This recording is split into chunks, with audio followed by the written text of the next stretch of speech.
বাবা আমার সাধ্য নাই বলার মতো যে দুই একটা কথা বলে আপনাদেরকে আমি বুঝ দান করব। তবে আজকে আমার মালিকে যদি আমাকে দিয়ে কিছু কথা বলায়, কিছু গান গাওয়ায়, তবেই আমার পক্ষে গান গাওয়ার মতো কথা বলার মতো কথা বলা সম্ভব, নচেত নয়।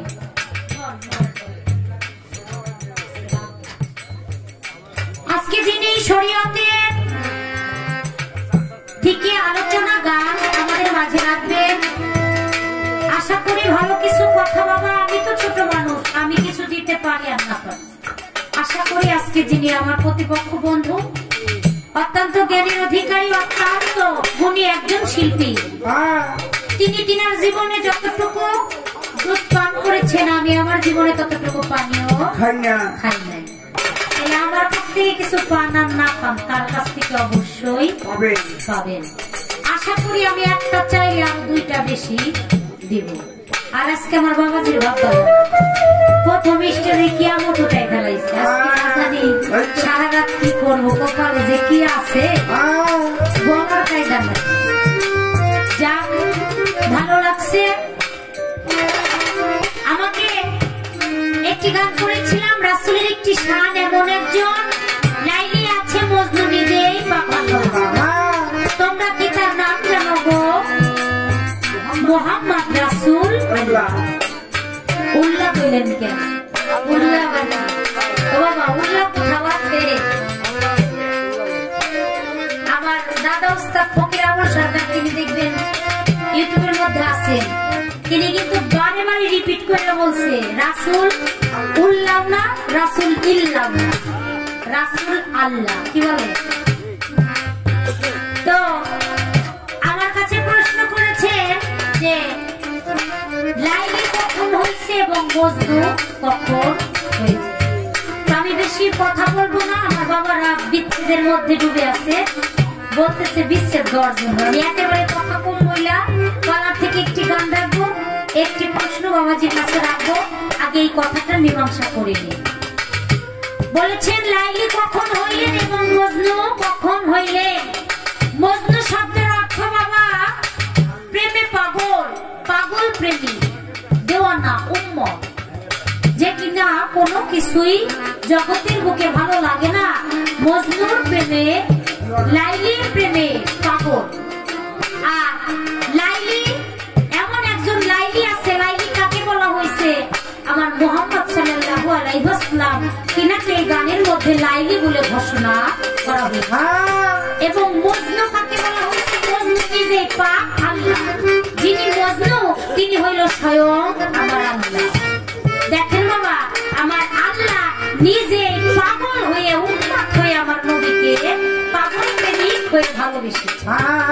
যেখানে আমার আল্লাহ নিজে আমার হাবিবের প্রেমে, তার দোস্তর প্রেমে, রাসূলের প্রেমে দেওয়ানা, পাগল, সেখানে আমরা সাধারণ মানুষ হয়ে রাসূলকে ভালোবাসতে পারি না। তাই এই জন্যই বলেছেন রাসূল আমার আল্লাহকে এমন ভাবে ভালোবেসেছেন, তিনি লাইলির রূপে, লাইলি নামে আমার মাওলা তাকে ঘোষণা করেছেন।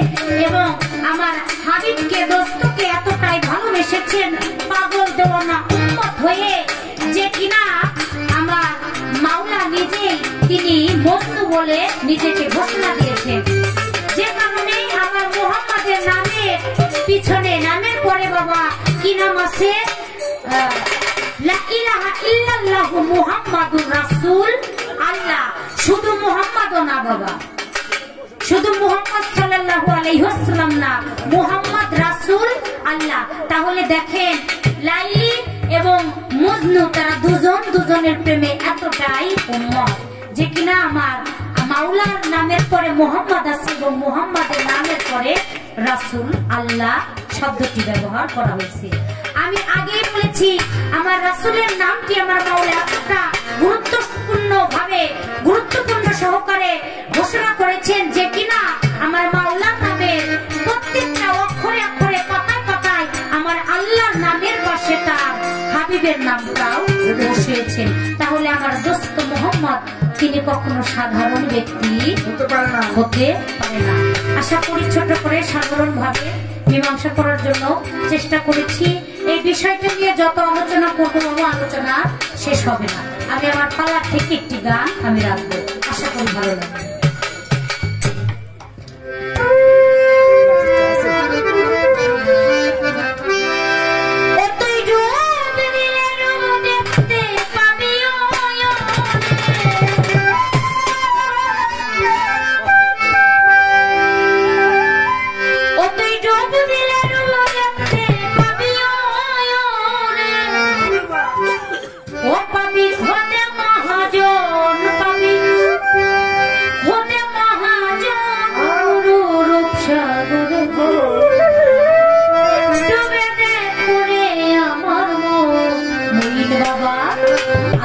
ভান্ডারী জাতির ভান্ডারী রূপসাগরে ডুবে দে পড়ে আমার মন। ও তুই ডুবে দিলে রূপ দেখতে পাবি রে, পাবি হতে মহাজন। একজন গুরু রূপসাগরে ডুবে দেয় পড়ে আমার মন।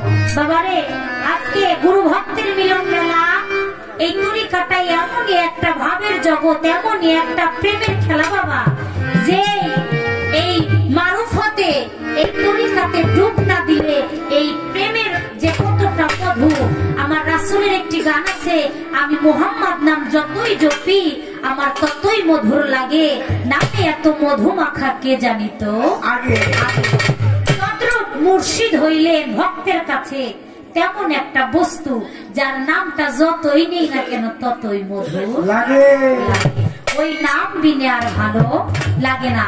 আজকে আমার মহিন বাবা ভান্ডারী, আমার কাঞ্চন ভান্ডারীর নাম যতই নিব বাবা ততই শুধু মধুর মতো লাগবে। তাদের নামের সুধা যতই গাইব বাবা ততই গাইতে মন চাইবে। ওই নাম ভোলা কখনোই সম্ভব না। তাই কি বলেছি, ও তুই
কখন সাধু হারিম বলে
তুই দেখতে পাবি উজান ভাটি কোথায় কি রত ওরে সেই নদীর গম্ভীরেতে রে কত মুক্তা আর কাঞ্চন পুরো রূপসাগরে ডুবে দেয় ওরে আমার বাবা।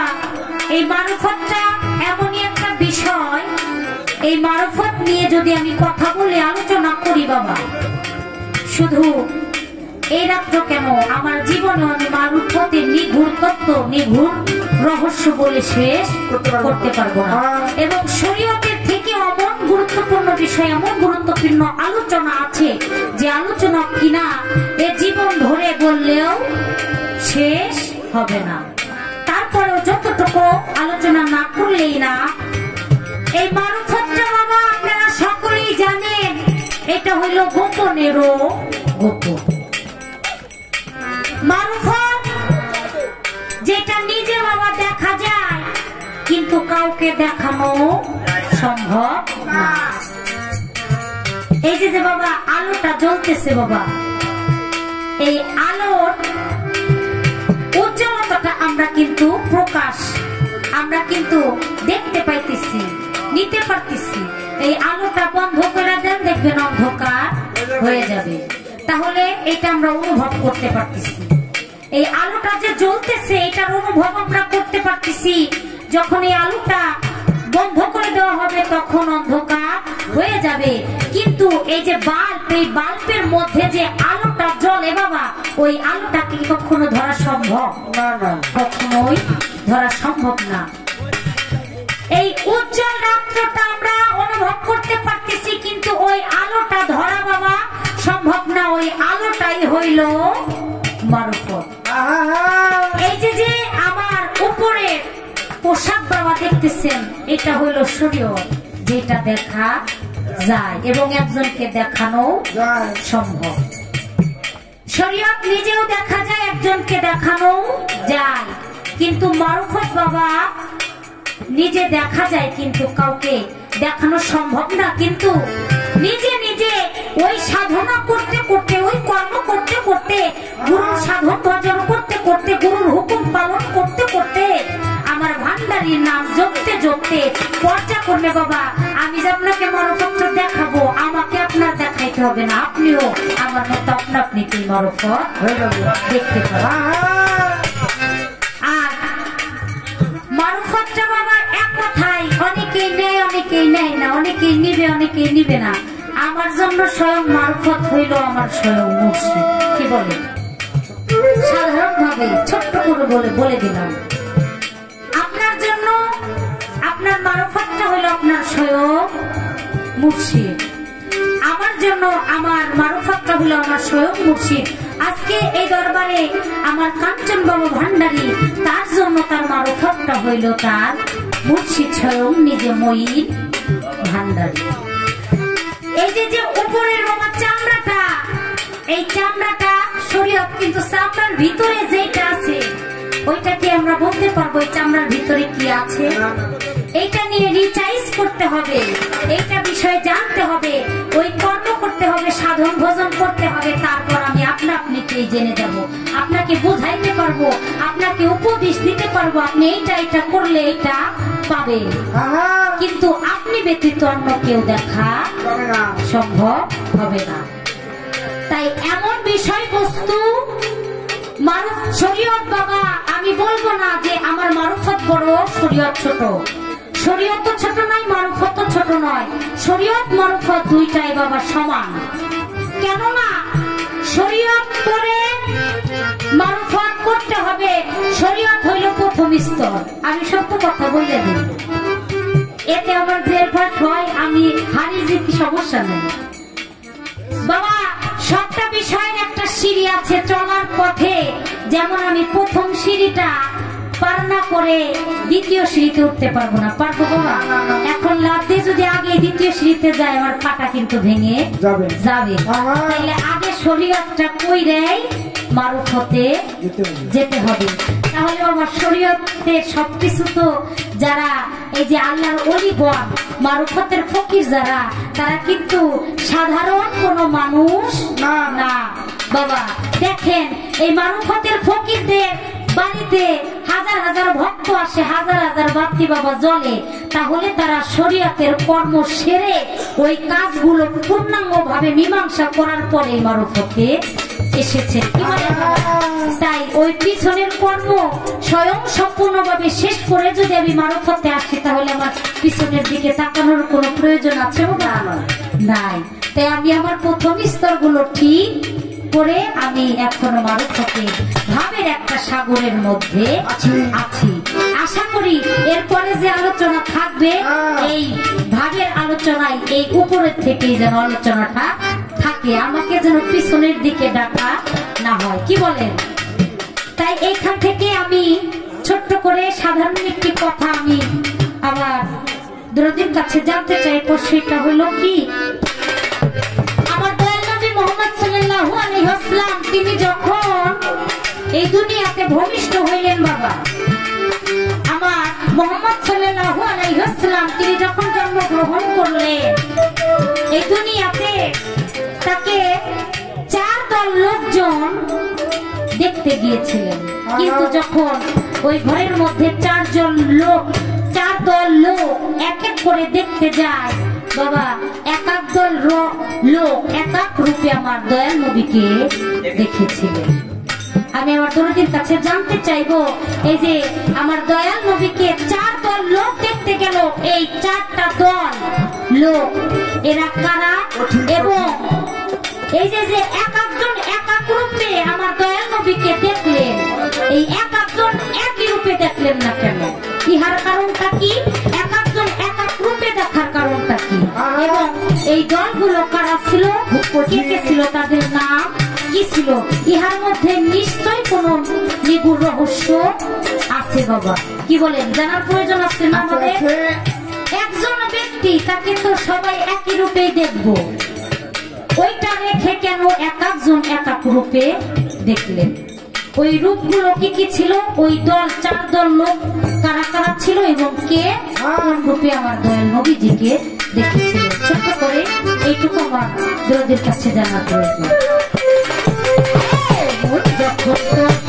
হবে রে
সাগরে তুমি